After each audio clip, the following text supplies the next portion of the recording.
Bonjour à tous, pour faire suite à la vidéo sur les accords de septième dans les tons majeurs, voici donc une série d'exercices pour arriver à maîtriser progressivement tous ces accords de septième. Alors je vais commencer juste, je vais prendre l'exemple toujours en do majeur évidemment. Je vais commencer juste par plaquer mes accords et les monter en do majeur.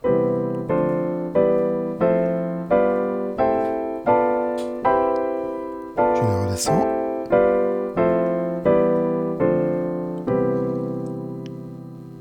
Alors, il est très important, au moment où vous jouez chaque accord, de vous imprégner de sa nature, de vous dire intérieurement quel est le nom de l'accord.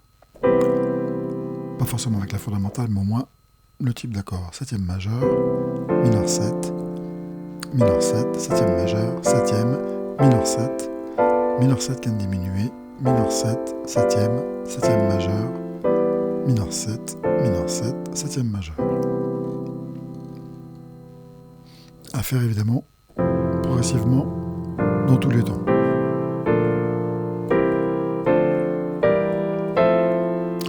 Septième majeur, mineur 7 quinte diminuée, mineur 7, septième majeur, mineur 7, septième majeur.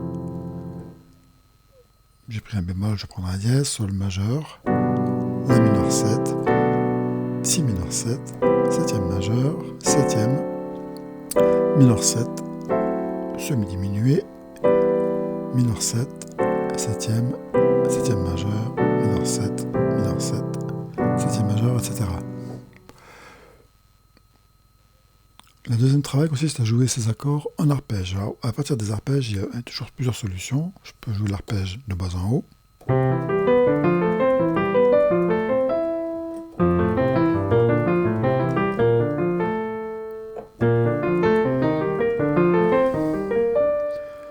De haut en bas. Je peux jouer un arpège brisé.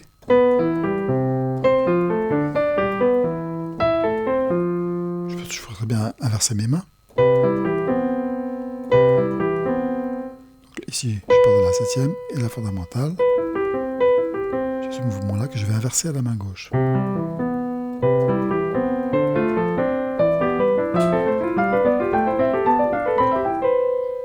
C'est un exemple, évidemment. On peut trouver des formules sur la même main.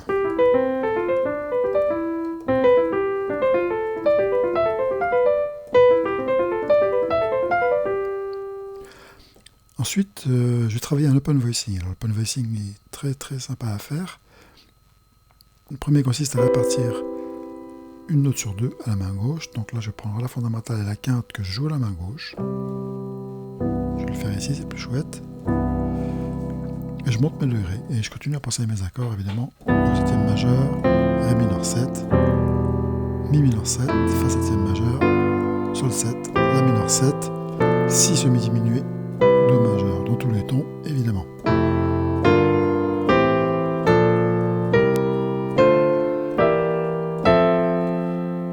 Ré septième majeur, mi mineur 7, fa dièse mineur 7, sol septième majeur, la septième, si mineur 7, do dièse semi-diminué, ré septième majeur. Je suis parti de ces positions. Je peux renverser la position de main droite ici. Voilà.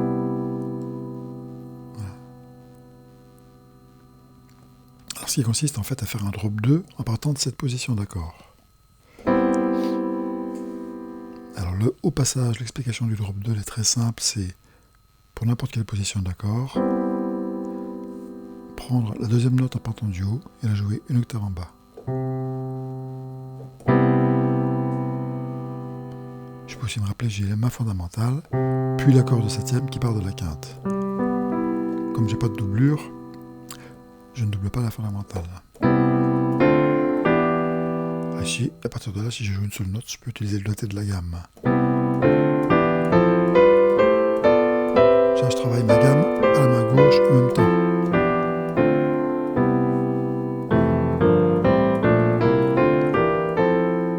Etc.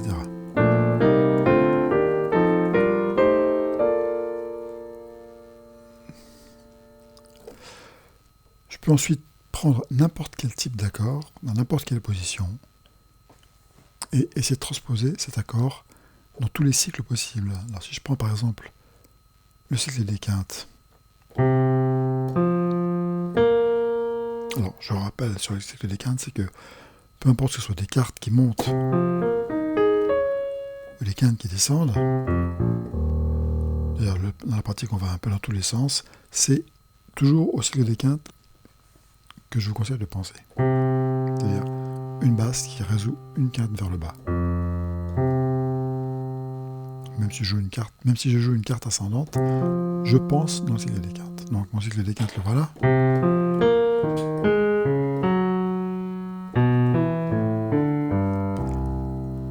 Je reviendrai après dans une future vidéo sur des exercices, des petits exercices basés sur juste le cycle des quintes. C'est bien de le penser par les bémols, l'ordre d'apparition des bémols, puis l'ordre d'apparition des dièses. Enfin, en tout cas, les gammes avec bémol, puis les gammes avec dièse pour le mémoriser. Au départ, je pars de Do, je n'ai aucune altération. Je commence avec les bémols, donc Fa, Si bémol, Mi bémol, La bémol, Ré bémol. Donc, je me mets ça en tête, que je peux jouer un peu partout sur le clavier.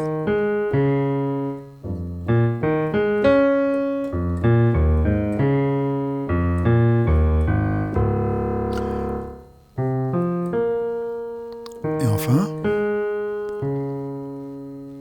je termine avec les dièses. Fa dièse, Si, les gammes qui comportent des dièses, pour être plus précis.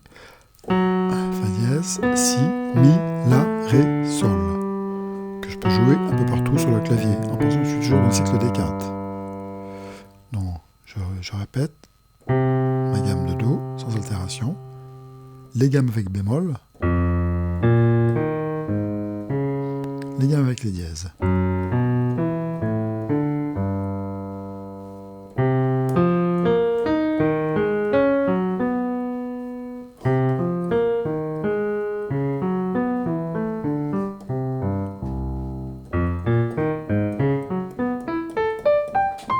Voilà. Je prends mes accords et je me fixe comme règle de ne jouer toujours la même position. D'abord dans le cycle des quintes. Donc j'ai la quinte, la septième, la tierce, la fondamentale.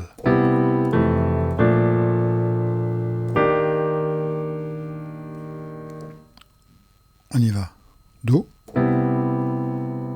Fa majeur, Si bémol, Mi bémol, La bémol, Ré bémol,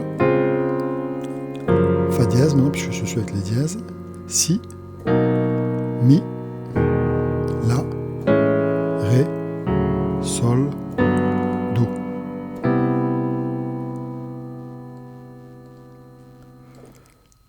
Je peux les jouer par ton ascendant. Do, Ré, Mi, Fa dièse, La bémol, Si bémol, je redescends. Do.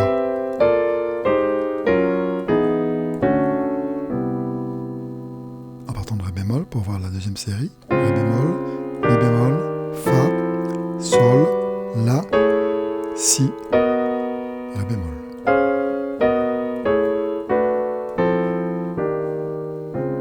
Je fais une petite erreur ici. Par demi-ton ascendant.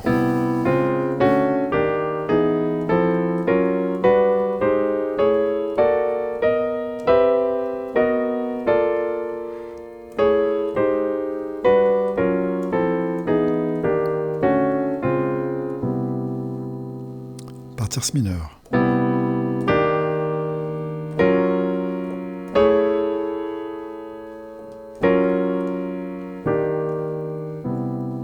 Par tierce mineure, j'ai 3 séries.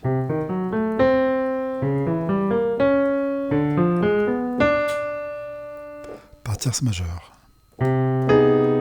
Pardon.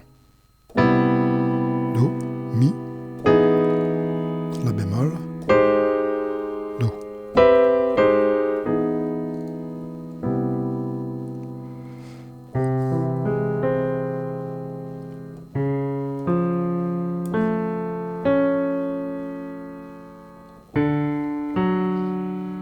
Ce sont mes fondamentales de mes séries par tierce majeure.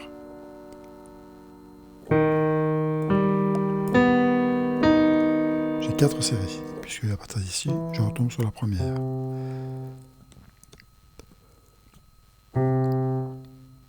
Par carte ascendante, c'est le cycle des quintes, c'est la même chose. Par triton, c'est-à-dire le triton est un intervalle de 3 tons.